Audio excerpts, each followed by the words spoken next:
So we've got a horrifying weather report, Pinhead versus Michael Myers. What? Yes, and Stranger Things, the TV show, not the news. Not us. Yeah, all this week on this edition of Horrifying News.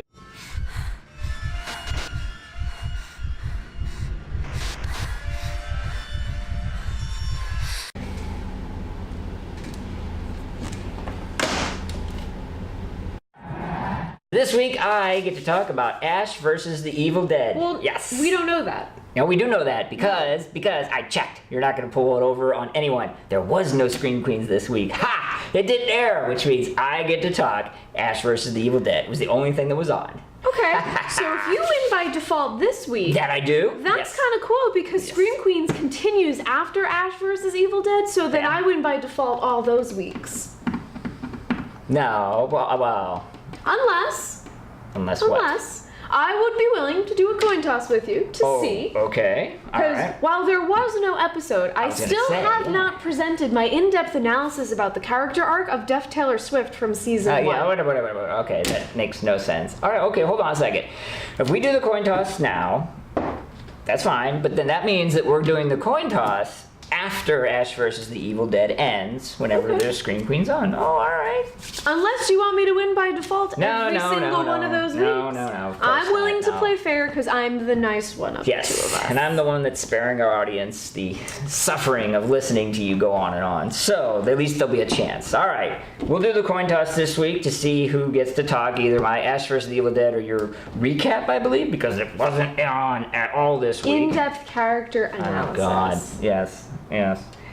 Okay. Of course, that would be really short, so I don't know, it might be worth it. No, it's not. All right, we'll flip it. Are you ready? I'm ready. Call it in the air? Yep. Hope I catch it? Yep. I really hope you catch it. Go ahead. Heads. It is. Woohoo! Yes! Take it out on the coin. You know what? I think you're going to wait for it. Yes, I think you're going to wait for it. I'm going to cover Ash vs. the Evil Dead a little later because I want to collect my thoughts after this whole thing. As a side note to that, however, 15 years ago, he had written his memoir, If Chins Could Kill. Perfect. And then, you know, he kind of had a little resurgence in his career. Actually did some interesting stuff. So next year, he's going to be following that up with a second Hail to the Chin. Dun, dun. And it's actually available for pre-order on Amazon already. And we've got the link down in the description below, so run over there, check it out. So some of my favorite news, and this one's an interesting one. Okay. They are remaking An American Werewolf in London. Oh, God. Yep, I know. But anyway, the most interesting thing about this is it's being made by Max Landis, who is the son of John Landis, who originally did it. So you know it's gonna be good. It isn't just some director for hire who wants to get a quick buck, it's his son. He's going to care about this movie. Yes, which doesn't mean it's gonna be good. It'll probably be good. Because it's a remake. But and so therefore, by definition, it's not good. All right. American Werewolf in London was amazing. It was. The remake is going to be amazing. That is yet to be determined, but if you would like to see amazing, if you would like to see the werewolf genre reinvigorated, then you want to check out our Buried in Hell films, Where, W-E-R. We'll have a link in the description below. That is how you do it. American Werewolf in London, the original, I'll give you. It was great. Redefined the genre at that time period. Remake, we'll see. I'll be generous. But in the meantime, while we're waiting, definitely check out Where.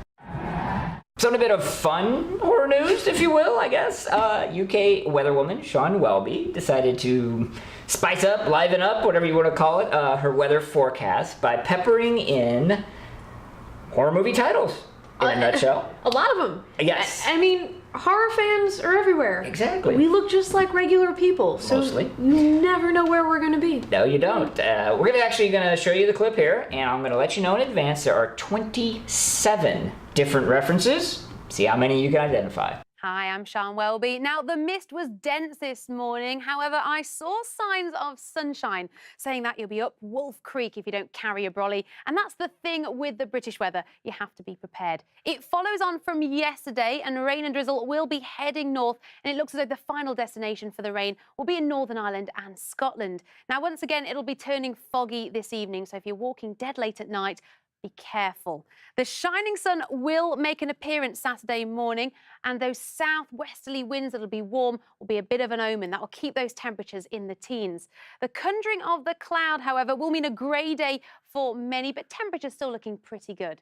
Now, the descent into the weekend will see it end on a rather cloudy note, which will make it seem even more sinister on Monday, with that low cloud bringing misty conditions. So if you're the host this Halloween, don't let the TV blare, which it might if you've got the volume up, as the last thing you want is for the phone to ring halfway through your scary movie with the neighbours complaining. Well, that's it from me. Whether the weather is a trick or a treat this weekend, I hope you have a lovely time. Well, very recently, Doug Bradley did an interview with a publication called Your Move magazine. It's easily accessible online, really good interview to read. And one of the most interesting things that he talked about was there was supposed to be a Hellraiser Halloween crossover, which is a little bit weird. And it was rejected initially because at this point it was predicted that Freddy vs. Jason was going to bomb. So this was before any of that came out. Joke's on them, Freddy vs. Jason comes out and it is gigantic. I loved the movie. I'm not really sure why it made so much money, but it did. So obviously they bring it back on the table. Get this, it was going to be Clive Barker writing and John Carpenter directing. And guess what happened?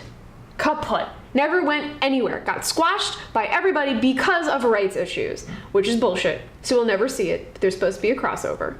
What the hell? Mike Myers, I will kick your ass and tear your soul apart. excellent news. I just remembered. You won 2 weeks in a row of Screen Queens. That's not the good news. The good news is I've got 2 weeks worth of Ash versus the Evil Dead to cover.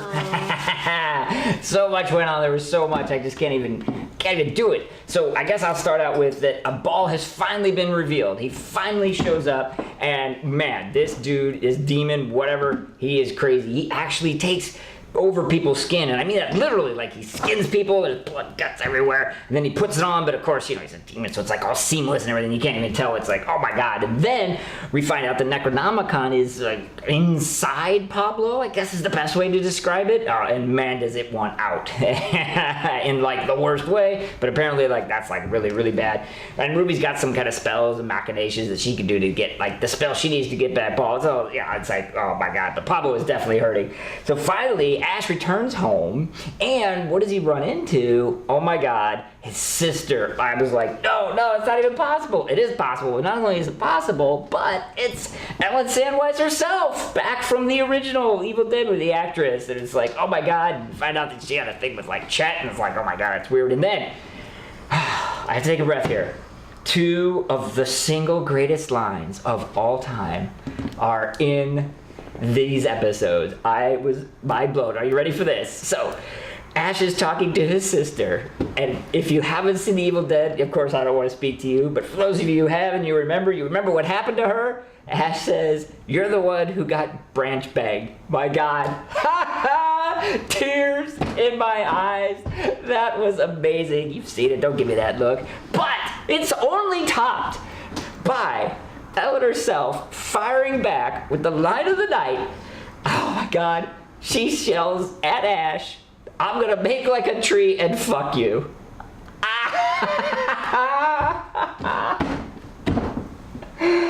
Oh my god, it's killing me a second time. Oh my god. Oh, yes, okay, I've recovered a little bit. So finally, I guess, Ellen recovers from that joke. Actually ends up using Chet as like a shield and killing him, which is kind of tragic. I mean, we like Chet and everything else. Chet, sorry. Then, her and Ash take it outside, and the whole town is there. And that's when he kills his sister again a second time, but this time in front of the whole town, so they get it that he's not Ashy Slashy, he's not Psycho, he's totally cool, he's the guy that saves them, only to have it end with Ball, with another skin chick thing on, hypnotize Ash, and oh dear God, what's gonna happen? Well, we're definitely gonna tune in next week to find out.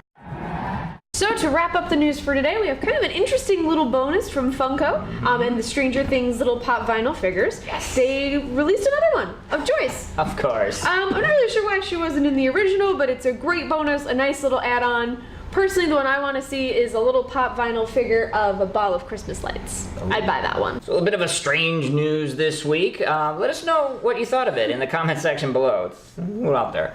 And don't forget to follow us on all of our social media. Those selfies were real. They're on Instagram right now.